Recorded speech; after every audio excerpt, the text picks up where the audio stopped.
Om Tavagatamritam Tapta Jivanam Kaviveridikam Kalmashapaham Sharavamangalam Shrimadadadam Bhuvigananti Huridajana. Your words are like nectar, bringing life to scorched souls. They are praised by poets and remove all sin. They are auspicious to hear, wonderful and exalted. Those who spread these words throughout the world are truly giving souls. Welcome, everyone, to our class on the Gospel of Sri Ramakrishna. We are on the chapter in the Master in M. It is Saturday, September 22nd, 1883, page 288. Sri Ramakrishna was seated in the drawing room of Adhar's house in Calcutta with Rakal, Adhar M. Ishan, and other devotees. Many gentlemen of the neighborhood were also present. It was afternoon. We've now met Adhar many, many times. He came only about, less than a year ago, but became very, very close to Sri Ramakrishna in a very short period of time. And Thakur went and visited him on several occasions in his own house. Rakal is there. Ishan was, we'll get to that. The master was very fond of Ishan. Ishan was a very, very generous, and he was such a good person. We get a funny picture of Ishan because of a later chapter, but he was a very, very good person, a very loving and sweet and kind-natured person. And Swamiji was very good friends with his son. Yeah, and there were two sons. One of them was a classmate of M. So the Ishan was older, and the other was a classmate of Swamiji. So Swamiji apparently went to his house many times also. They seemed to have a good friendship. And Swamiji was tremendously impressed with this Ishan. In one place he said that he was every bit as generous and wonderful and philanthropical as Vidyasagar, who was known throughout Bengal and probably India also as the paragon of generosity and everything. So the Ishan was a wonderful person. Adhar also, they're all special people. They're all different players in this divine Leela of Sri Ramakrishna. So there's something special about all of them. And yeah, we'll see a lot about Ishan. The master was very fond of Ishan. He had been a superintendent in the accountant general's office, and later on his children also occupied high government positions. One of them was a classmate of Narendra's. Ishan's purse was always open for the poor and needy. When he retired from service, he devoted his time to spiritual practices and charity.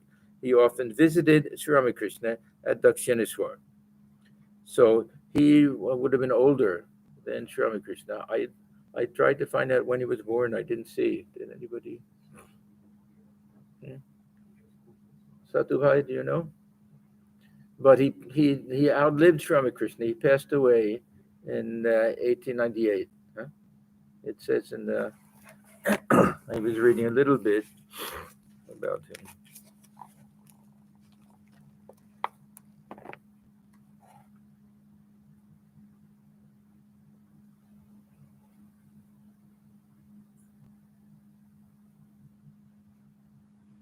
Yeah, he was very well known throughout that whole area for his compassion and his generosity.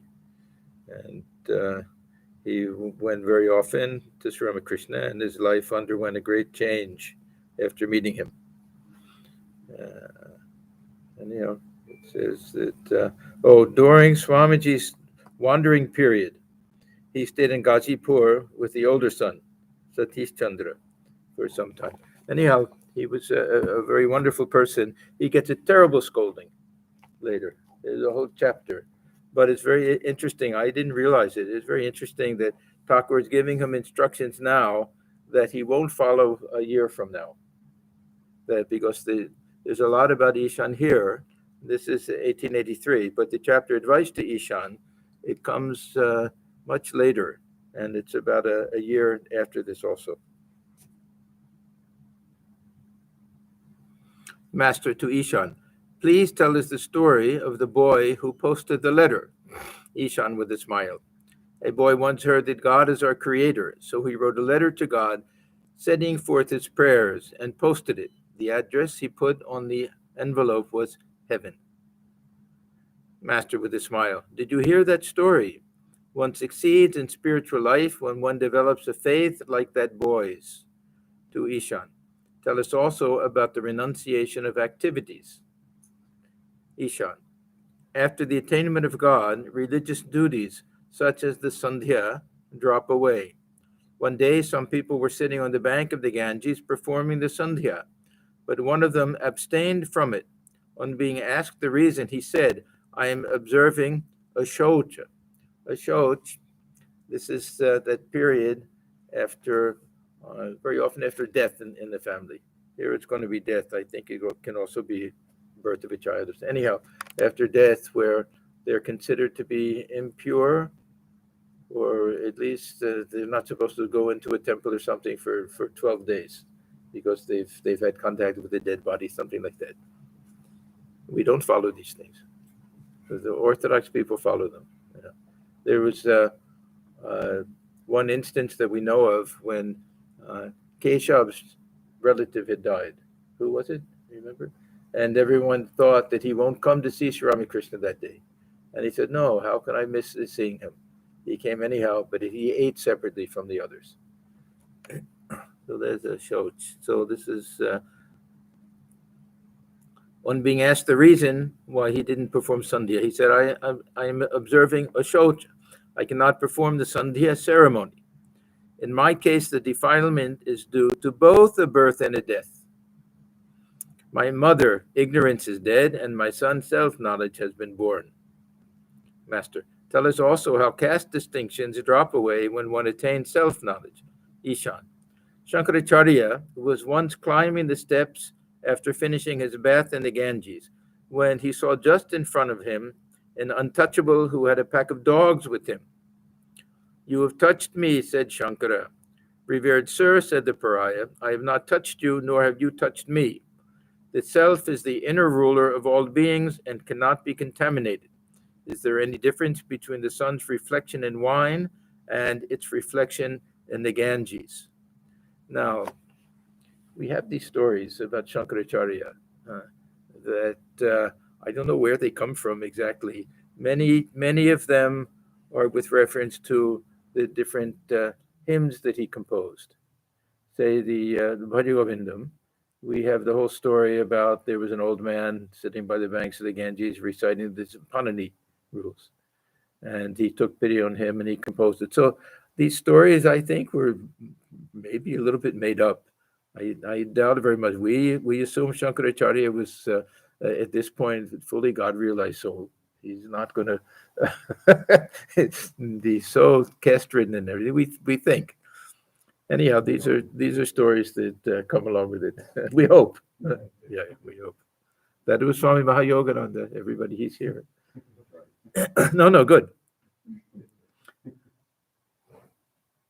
Master with a smile. And about harmony, how one can realize God through all paths. Ishan smiling. Both Hari and Hara are derived from the same root. Okay, this is a little Sanskrit pun. I also wonder about this.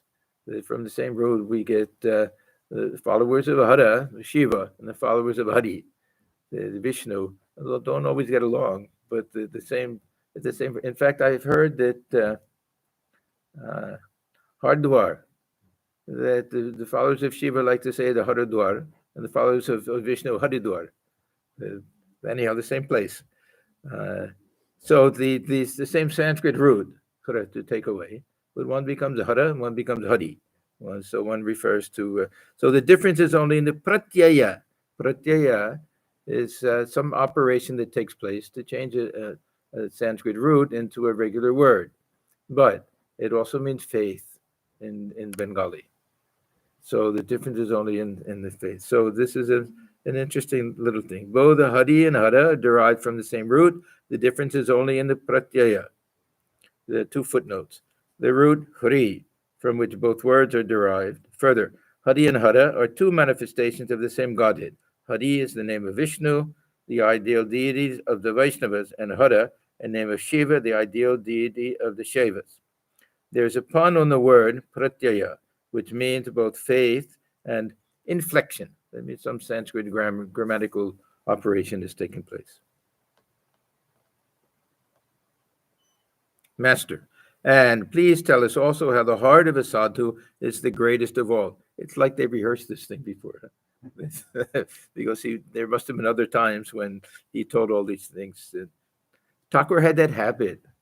If he knew that somebody had a nice little story or knew some hymn, how many times he asked Mahimacharan to recite that if one, how does it go? Tadakim, that hymn. So he had that habit that he wouldn't tell this, he would let the person tell the story. It was a nice way he did it. The earth is, so Ishan, the earth is the largest thing we see around us, anywhere around us, but larger than the earth is the ocean, and larger than the ocean is the sky.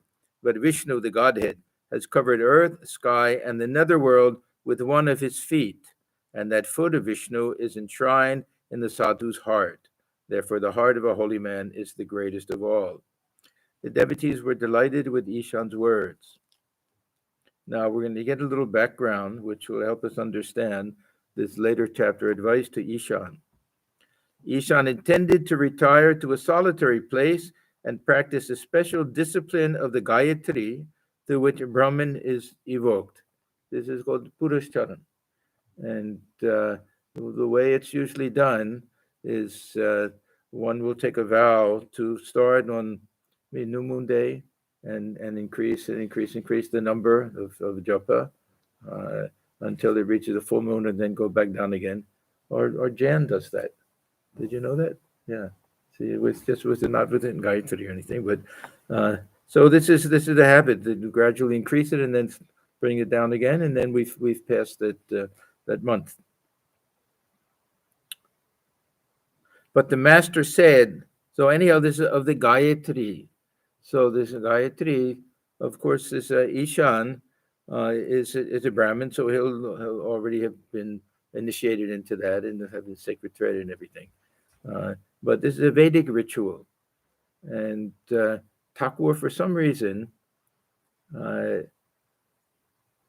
like to talk about this Sandhya when we reach a certain spiritual state. The Sandhya is the ritual that goes along with Gayatri, that it merges in Gayatri. Then we go a little deeper in spiritual life, and that merges simply in Om. So he didn't like this idea for those who were reaching, and he's reaching, the final portion of his life. I don't know how old he was, but if he was older than Thakur in those days, he was considered an elderly man, and he's ready to retire and everything. So this is the period where one should presumably not be too interested in ritual anymore. And so Thakur associated this Gayatri and the Sandhya and everything with more ritualistic things and Vedic tradition. The Vedic tradition as opposed to the Puranic tradition or the Tantric tradition. But the master said that the knowledge of Brahman was not possible without the complete destruction of worldliness. Further, he said that it was impossible for a man totally to withdraw his mind from the objects of the senses in the Kali Yuga when his life was dependent on food. That is why the master discouraged people from attempting the Vedic worship of Brahman and asked them to worship Shakti, the Divine Mother, who is identical with Brahman. Now, we'll see. Thakur is going to give a lot of instructions about all of this. And for some reason, Ishan really had it in his head. He really wanted to do this. And later we'll see that Thakur, in some semi-ecstatic mood, he goes towards the Kali temple and he sees Ishan sitting there starting to do this Gayatri ritual, and he gives him pretty good scolding. He really lays into him at that time. But I was surprised. I had forgotten that all of this is a full year before that other chapter, Advice to Ishan. Master to Ishan, why do you waste your time simply repeating neti neti? So it's a combination of two things. One is this Vedic ritual, and the second is this very kind of strict Advaita Vedanta. Now, neti neti, this is a type of spiritual practice according to this vichara, jnana yoga, where we analyze everything and we try to separate things into two categories. Now, the one we can say is the real and the unreal, or the permanent and the changing. Very often we understand this to mean external things, that everything that we see, all the objects of the senses and everything, that this can be Brahman. So we eliminate all of these things. But really, this neti neti, the application in Advaita Vedanta is, at least for me, it's more important with regard to internal things.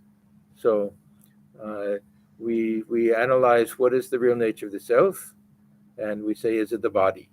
And the body is constantly changing, and the body is an object of our perception, and the body is a possession of it. We have three ways of looking at this vichara. That what is permanent, what is changing. So we eliminate body, mind, all of those. And what is the seer? Who is the seer, and what is seen? So the body is an object of our perception, and even the mind, the ego, and everything. That's all part of the drishya, that which is seen, and I am the seer. What was the third one?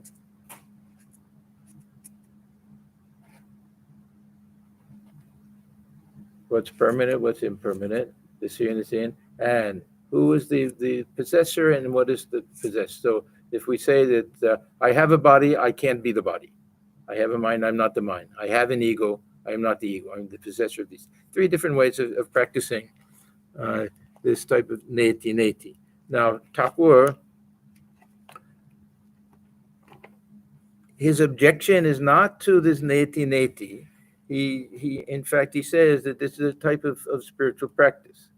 But the conclusion, he says the mistake is if we take this practice and conclude that this world itself is unreal, and that when we take this as the final truth, this siddhanta.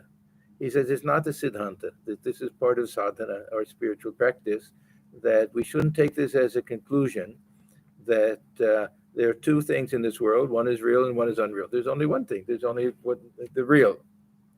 So he says that this is what enables us to get to the roof. And when we get to the roof, then of course everything disappears for us at that time. But coming back down, we see that we see this oneness. So it's a curious paradox that the sadhana for Advaita Vedanta is based on a duality of sat and asat, the real and the unreal, or drashta and drishya, the seer and the seen. So Thakur says that this is a provisional thing. Afterwards, we see that the Brahman alone is real. Of course, that's one of the truths of Advaita Vedanta. So he accepts this, but not if we take it as the conclusion that Brahman alone is real and the world is unreal. Thakur says this is for the sake of sadhana, for the sake of separating two things and knowing what the real is, which is the self. Brahman and the self are one and the same. After that, we see that everything is also a manifestation of reality, of Brahman itself. So he has a little bit of an objection to taking what is for him a spiritual path and confusing that with the ultimate truth. Number two is that he thinks that most people, when they talk about the identification of the self, lower of the jiva and paramatman, jivatman and paramatman, that they make a mess of things because they identify themselves with the body and the mind and the senses and say, I'm Brahman.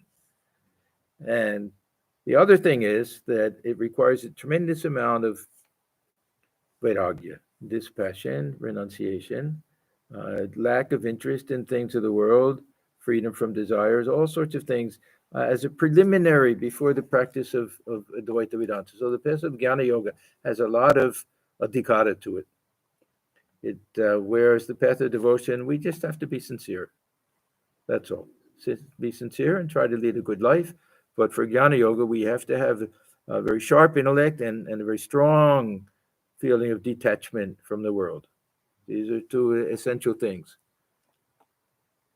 So Ishan is very much involved with the world in a good way, helping people and everything. But he also did things like arbitration and lots. He was involved with social things, involved with lots of things like that. So Thakur says to him, why do you waste your time simply repeating neti, neti? Nothing whatsoever can be specified about Brahman except that it exists. Asti eva. We have from the Upanishads that it's to be experienced simply as it is, that it exists. We can't say anything about it because everything we say about it will limit it. And it's the self, it's the seer, it's the pure subject. It has no qualities or attributes or anything. This pure Brahman. Whatever we see or think about is the manifestation of the glory of the primordial energy, the primal consciousness. Now he's expressing the view, we can say the view of the Shaktas. Now, people have all different opinions about Thakur. He himself used to say that everybody thinks I belong to their school. The Vaishnavas think that I'm a Vaishnava, the Shaktas, I'm a Shakta and everything. We also sometimes try to pin him down. And M very often gives the impression that he thinks Thakur upholds this Vishishta Advaita Vedanta.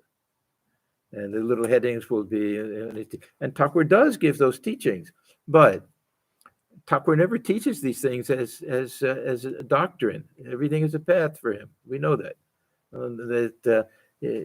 He thinks that that's a very nice way of looking at things. But he also does the same thing with the Advaita Vedanta. If we pin him down to anything, I would say that the doctrine that he seems to be most attracted to, that appeals to him, that he likes, is the Shakti view, that everything is a manifestation of the power of the Divine Mother. He likes that. This is another interesting concept, that our belief system is based very much on what appeals to us, not so much what is logical. It has to appeal to the heart somehow. And this appealed to him very much. So we can, the temptation is to say that he was really at heart a Shakta, and this was the most important thing for him. But he gives so many different teachings to different people and everything. When he talks to the Jnanis, he'll talk about this Jnana Yoga and everything. But his view was very much like that of Gita when we read chapter 12, on Bhakti Yoga, that this is a path of knowledge. This is difficult for most people. It's a very steep path. And because we have to accept the final conclusion at the very beginning. The path of devotion, we can start out as dualists. And as we practice it, we can start feeling this connection. And then this feeling of union and oneness and everything. Everything is provisional. We go step by step by step. The Jnani has to start at the very top somehow, when the mind is at the bottom. So it's a very difficult path. Of course, Thakur wanted us to understand it and keep it in our pocket, this idea of oneness, because of the ultimate truth. He accepted that this was the ultimate truth. But from a practical point of view, that this Bhakti Yoga he thought was a better path.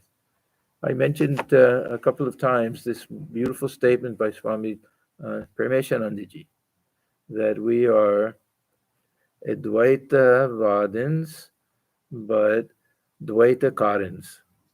That's a very, very nice statement. We, meaning those who follow the teaching of Sri Ramakrishna, that philosophically we accept that ultimately this oneness, but from a practical point of view, we accept his teaching, form a relationship with God, and that a dividing line which separates us from God will eventually disappear.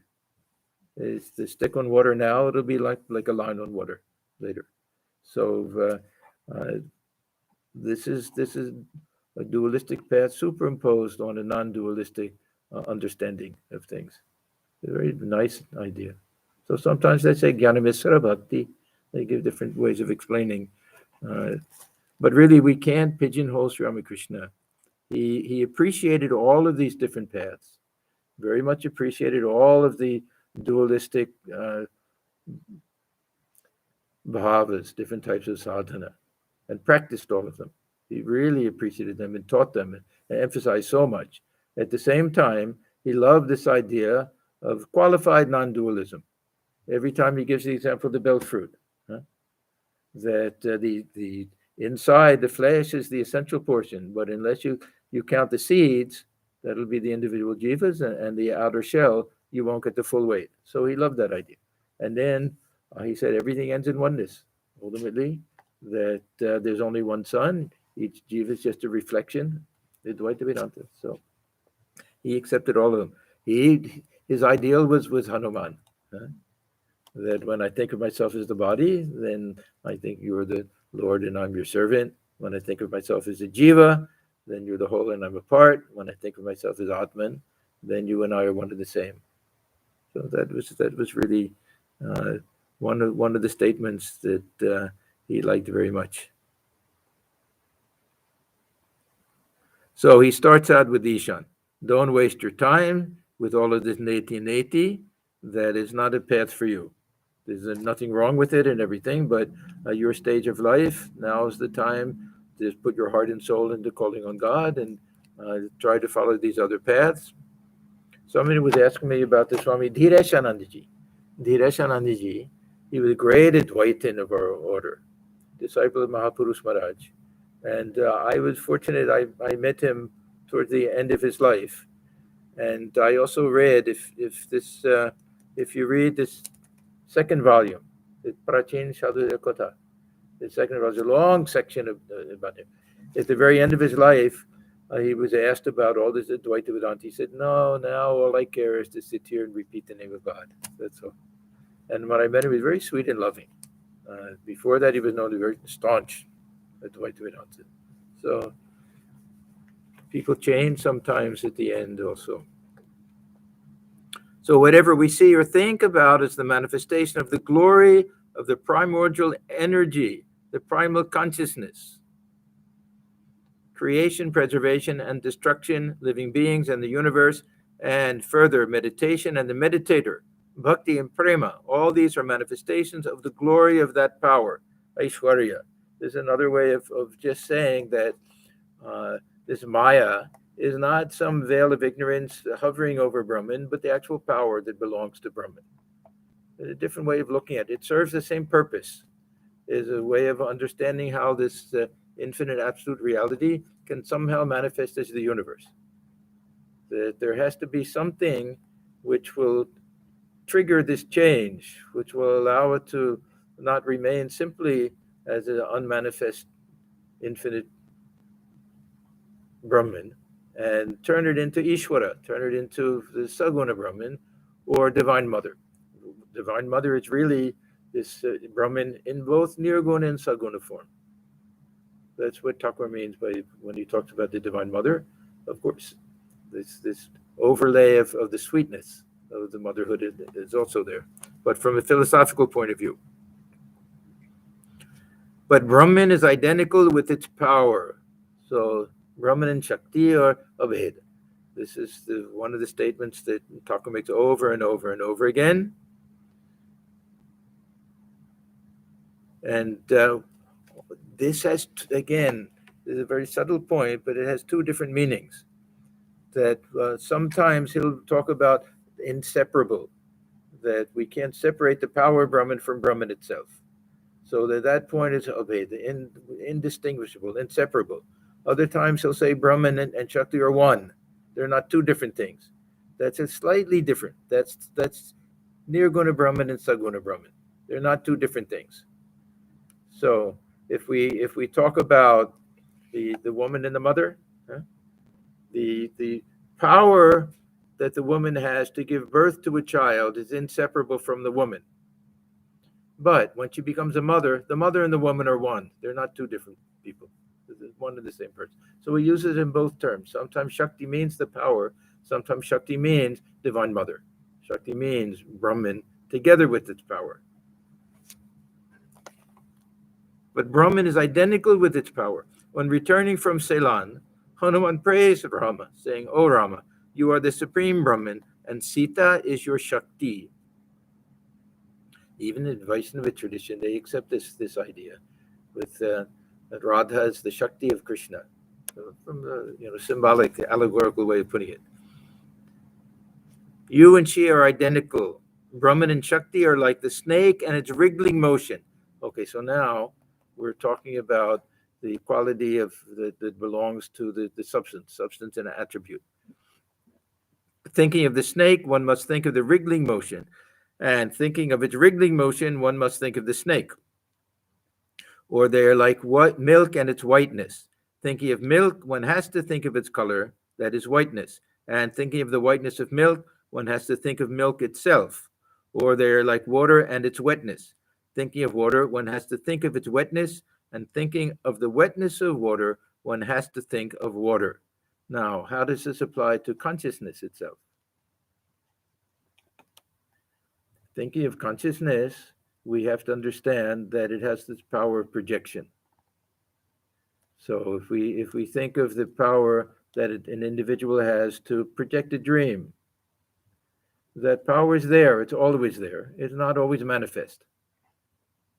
That power can't exist without the consciousness itself, and that consciousness will never be fully understood unless we understand that it possesses that power.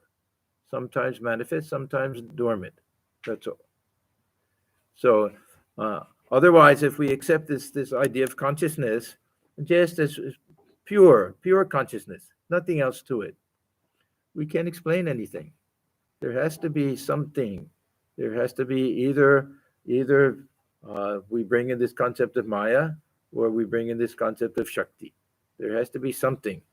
Otherwise, there's no way to explain even we say this world is just a dream. There's no way to explain even the dream. That power to dream, that power to project, the Chit Shakti, that has to be there, and it can't exist on its own. It has to belong to Brahman. And if we think of Brahman, we have to understand that that's also a part of it.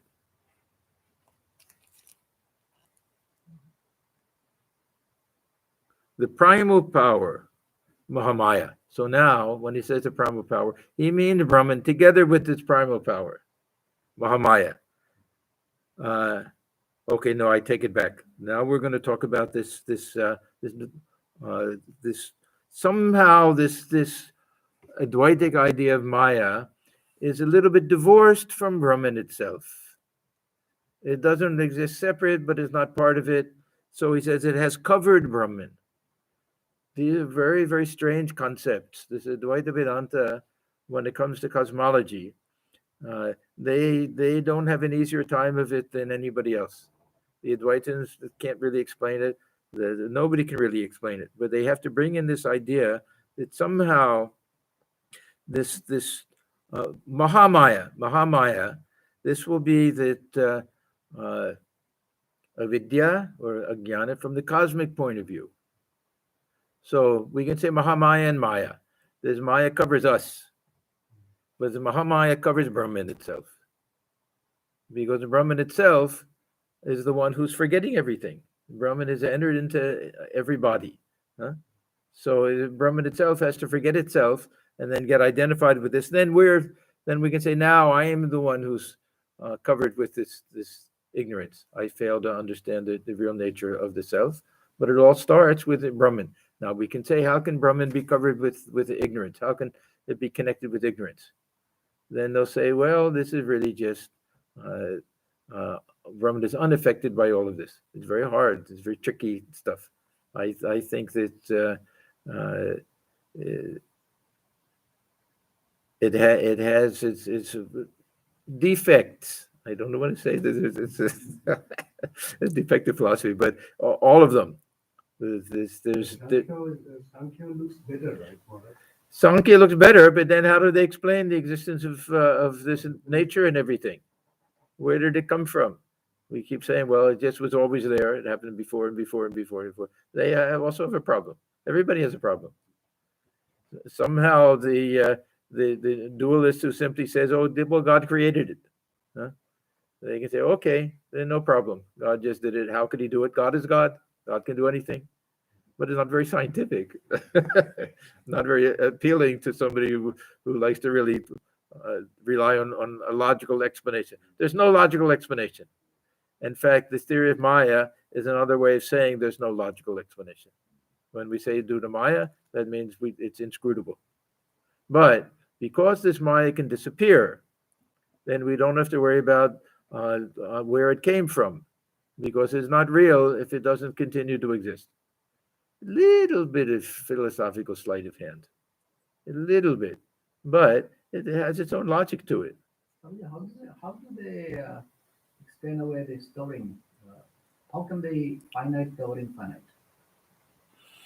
Yeah, how can a little cloud hide the vision of the sun from us? It doesn't affect the sun. Yeah, it's as I say, it's a very nice kind of interpretation. If we want to find flaws in it, we can kind of. If you ask a person who's sleeping, then what caused you to have a dream? Huh? Sleeping, just pure consciousness, just pure awareness. What causes the dream to come about? Something inscrutable. We can't really say. So it's just for some reason something. So they say Maya. Maya is really a way of saying we don't know. Swamiji says it's a statement of fact. A statement of fact means it's not an explanation. This is just the way it is. It's a statement of fact. Why is it that way? Well, don't ask me that. We can't really answer. Yeah.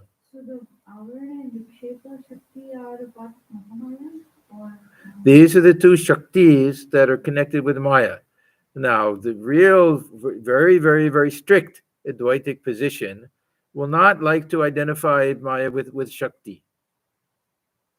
But still, these are the two. If we're talking about ourselves, that we fail to see the real nature of Brahman, and we superimpose on that this image of the universe, something like that. That we have to fail to see the real thing. It has to be covered first, avarana, and then something has to be superimposed on it. So I look at myself. I fail to see myself as pure consciousness, number one. And number two, I superimpose on that the idea of individuality and personality and ego. And I identify with that. So everything will be this samashti and vyashti. So from the microcosmic point of view and the macrocosmic point of view. So we're starting out here with this cosmic Maya. So that's why he's calling it Mahamaya. The primary part, Mahamaya, has covered Brahman. What covers us is just Maya. Sometimes they'll say that one is Maya and the other is avidya. That we suffer from avidya, but Maya somehow hovers over Brahman. Doesn't exactly belong to. We give illustrations like the snake and the poison inside. That the snake has this poison inside. We admit that. But there's a sac and it's covered and it's protected and it's not the least bit affected. This poison can kill other people, but it doesn't affect the snake. So they use these types of illustrations. Of course, to transfer the illustration to Brahman itself is a little difficult. So the primal power, Mahamaya, has covered Brahman. As soon as the covering is withdrawn, one realizes. Now look at this. See, Brahman is the one who's being covered. As soon as it's withdrawn, I realize. Huh? that means that still some type of individuation, some type of process has taken place to give at least the appearance of this whole universe. So it's still within the dream. This is all within the dream. I can have that realization that I'm really not this actor in the dream. I'm the sleeper. I'm the dreamer. I'm the one who's sleeping, and I'm the one who's dreaming. Is that the same as a Brahman having that realization? Well, when the dream ends, then Brahman will say, it was just a dream. But they're one and the same. They're not two different things. The I in the dream and the Brahman and the dreamer and the sleeper is all the same I. So there's a Advaita Vedanta brilliant from one point of view. The other point of view to explain how this universe appears and everything, that's not possible. It seems to be beyond. This is why Thakur says don't get into that too much. That who can understand the ways of God, how these things take place and everything. He said the human mind can't handle that. It's too big. It's like pouring a huge quantity of milk into a small container. It'll just keep overflowing. So this is very interesting. He starts out with the Brahman. The primal power, Mamaya, has covered Brahman. As soon as the covering is withdrawn, one realizes, that means we, I am what I was before, I am thou, thou art I. So still, it's the character in the dream saying, now I realize that I am one with the dreamer. So it's not the same as when we wake up from the dream. Even then, there's still some feeling of that I is connected with the actor in the dream, right? I've had that experience that in the dream, many of us have had it, that I know that I'm dreaming. But still, when I wake up, I realize that the I who knew I was dreaming was still connected with that other body, not with the one who was lying in bed. Interesting things. Thakur says, don't get too interested in these things. That we'll miss the whole point of spiritual practice and everything. So he's telling this Ishan, don't get too involved with all this neti, but now he's explaining it, what it really means. As long as the covering remains, the Vedanta formula, I am he, that is, man is the supreme Brahman, does not rightly apply. So that means as long as I feel that I'm an individual, that this is my body, this is my mind, that I was born, I have parents, I live in a certain place. As long as we have that feeling, and then we say, I am Brahman, then it doesn't mean anything. It is not appropriate, it is not even truthful. To say I am Brahman, we have to know that I is the Atman, which is indistinguishable from Brahman. Anything short of that, and it's not even a true statement. There's a certain misunderstanding about it. Now, we may say that I know it theoretically and I'm working on it. Then that's fine. That's fine. But if we have the slightest feeling that I'm an individual, then it just brings pride. We hear people who say, yes, I'm an Advaitin. With such pride, such ego. I'm an Advaitin. Don't talk to me about it. That's a duality. That's a dualism. I don't want to hear it. We have lots of devotees like it. Not lots of them, but we've had some that have come to some of the classes and things and everything. As soon as you say something, you say that's dualistic. And they turn up their nose. So it shows that there can't be the slightest identification with this ego sense if we want to follow this path. Now, Thakur never says don't follow it. He says don't understand it, but accept the reality of the apparent I. Accept the reality of the apparent I and utilize it. The sense of I will not leave. The sense of I for the jnani is also a sense of I. Even to say I am he, this is a relationship and it's an attitude. To say I am a child of God, it's a relationship and it's an attitude. If we understand that it's a work in progress, that I am he, then it's okay. But if we take it that see, there's one place where Kali Maharaj, Swami Atmajnanananda, at the end, he went through a little funny period there when Swamiji is talking to him, and he says, "Ah, you make me laugh. I am the creator of this whole universe and everything." And Swamiji, he takes more of a dualistic position there because he knows he doesn't quite understand it at that time. So as long as that covering remains, that means I'm identified with this package. This is a package: body, mind, senses, ego, personality. It's a package. As long as I'm identified with that, the Vedantic formula, I'm he. That is, man is the supreme Brahman, does not rightly apply. The wave is part of the water, but the water is not part of the wave. So this is a way of saying that, lower it a little bit, accept this Vishishta Advaita Vedanta, that I'm a part of the whole. I'm a wave on this whole ocean. If I think of myself as a wave, I shouldn't say that I am the whole ocean. If I realize that I'm nothing but water, the ocean is water, and there's oneness that way, it's okay.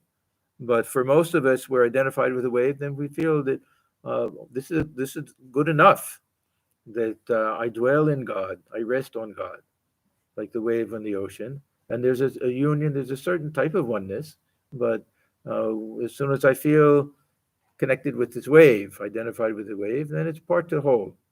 This type of idea.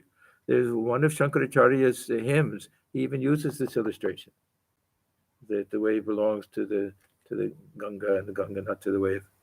I forget which one.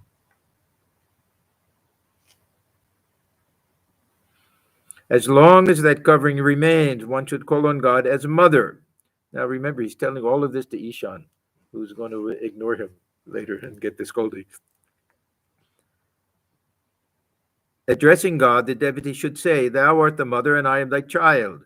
Thou art the master, and I am thy servant." It is good to have the attitude of the servant toward the master. From this relationship of master and servant spring up other attitudes. The attitude of serene love for God, the attitude of friend toward friend, and so forth. This is a little bit of a unique explanation because according to the Vaishnava scriptures, it's the Madhur Bhava that contains all of the others.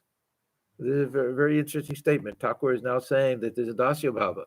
The relationship of the servant contains the others because that love is there, that the desire to protect God, the way that the mother protects the child, that's there. This peaceful attitude, Shanta Bhava, that they're all there.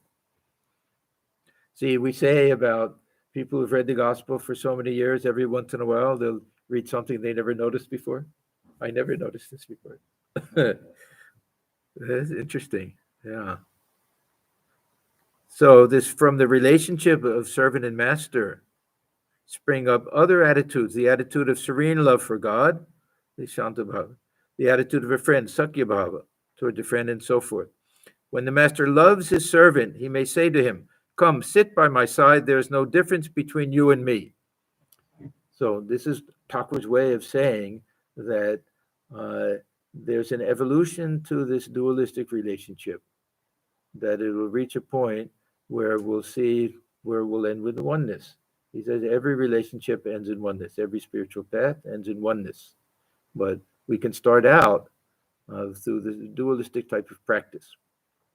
But we should never think that this stick of ego is permanent and that it really divides us, that it's just on the surface. It's just a superficial thing. And it's when this I becomes so purified, this ripe ego, that it doesn't even give the impression of separation, then we realize our oneness, just the ocean is there. This is actually a higher attitude. To say I am Brahman is a little bit lower than to say Brahman alone is there. So not that I am one with that ocean, but only the ocean is there. Thakur, he had these two attitudes, that sometimes he would see mother and child are both there, a relationship or even a type of oneness. Other times mother alone is there. He would look inside and see mother alone is there, dwelling in this body.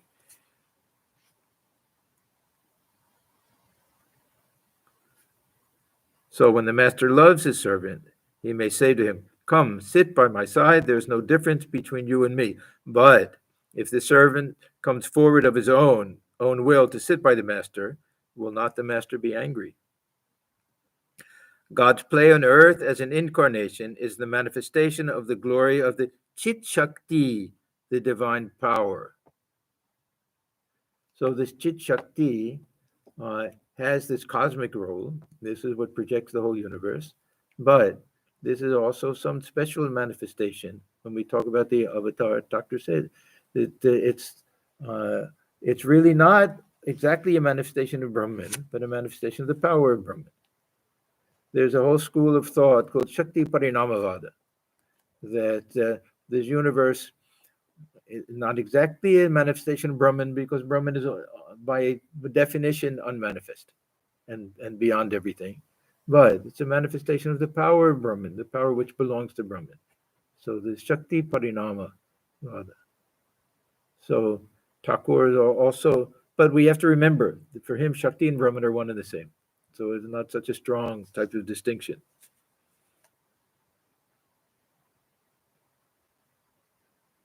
God's play on earth as an incarnation is the manifestation of the glory of the Chit Shakti, that power of projection, the divine power. That which is Brahman is also Rama, Krishna, and Shiva. Now, Thakur, this is, of course, a big subject. He gives so many different ways of understanding the avatar.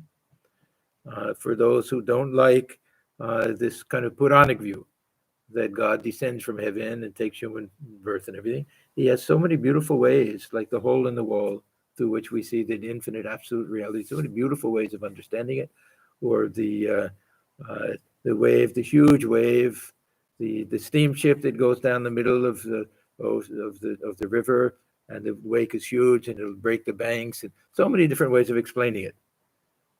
Or just these adhikarika purushas, born with born ever perfect with a special power and a special mission and everything. Lots of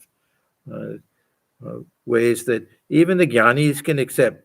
Thakur says that the incarnation is not for the jnani, but I think the jnani can really appreciate some of Thakur's ways of explaining it. Maybe not the Puranic way, that very traditional way, but he gives us a way for everyone. Look at Swamiji, how much faith he had in Thakur as an avatar, and how much he was an absolute Advaita Vedanta also. Thakur stretched him so that he accepted everything.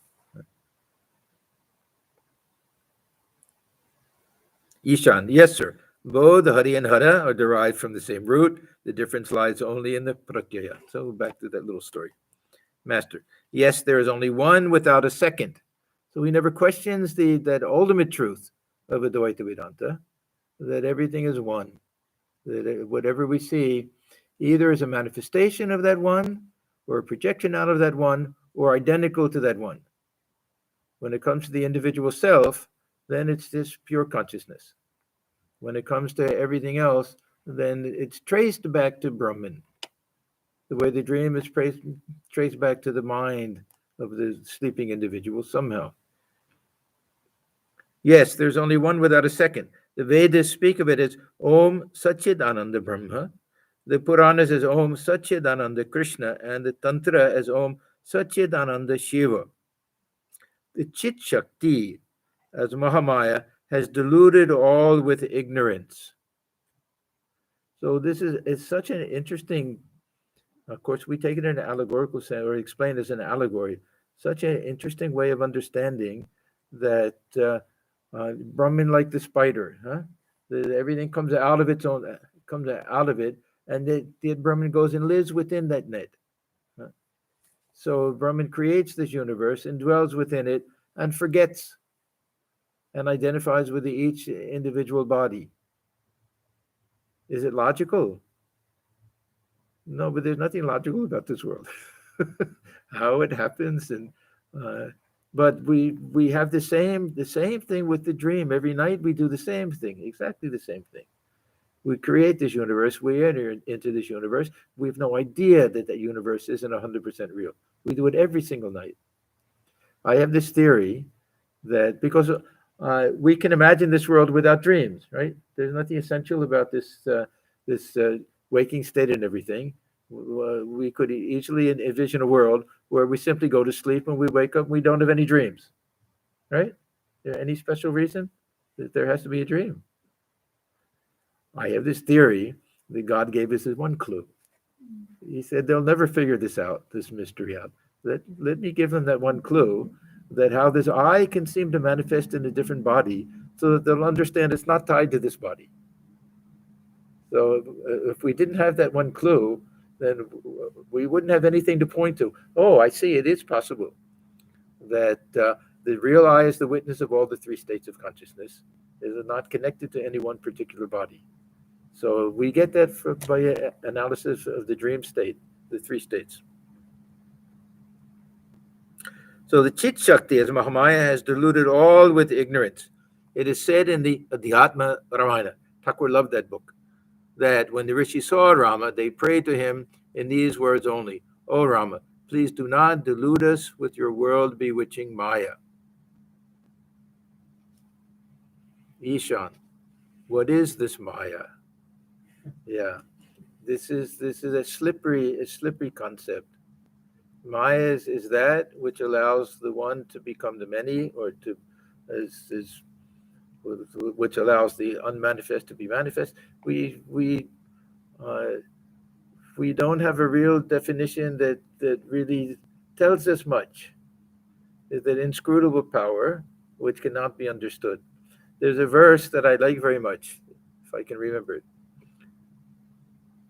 Avidyaya avidyatvam idam evatu lakshanam apramana sahishnutvam anyata vastu sabhavet.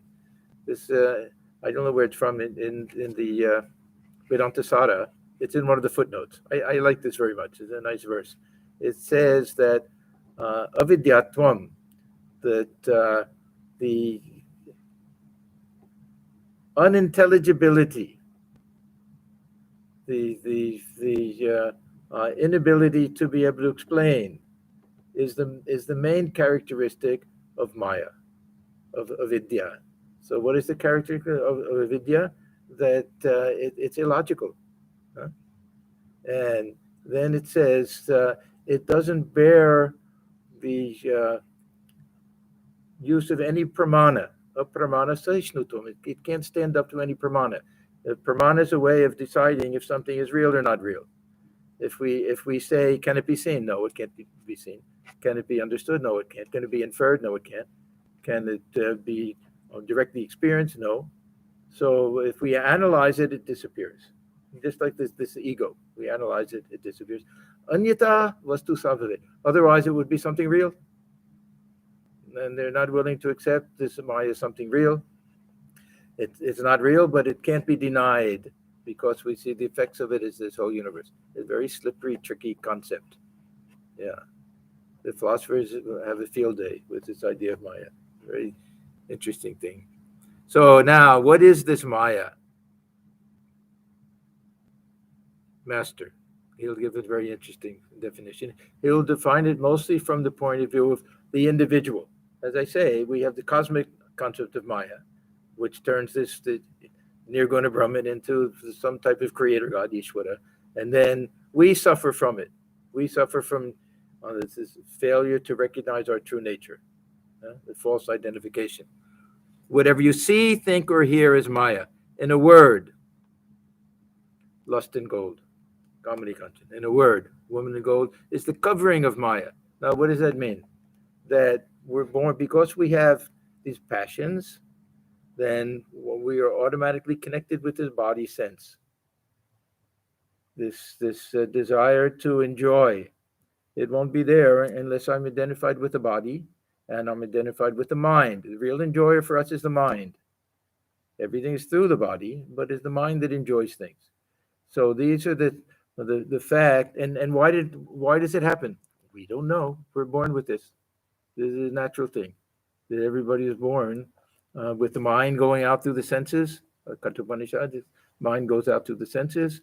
So automatically we identify with external things. Automatically we feel a lack and we want things.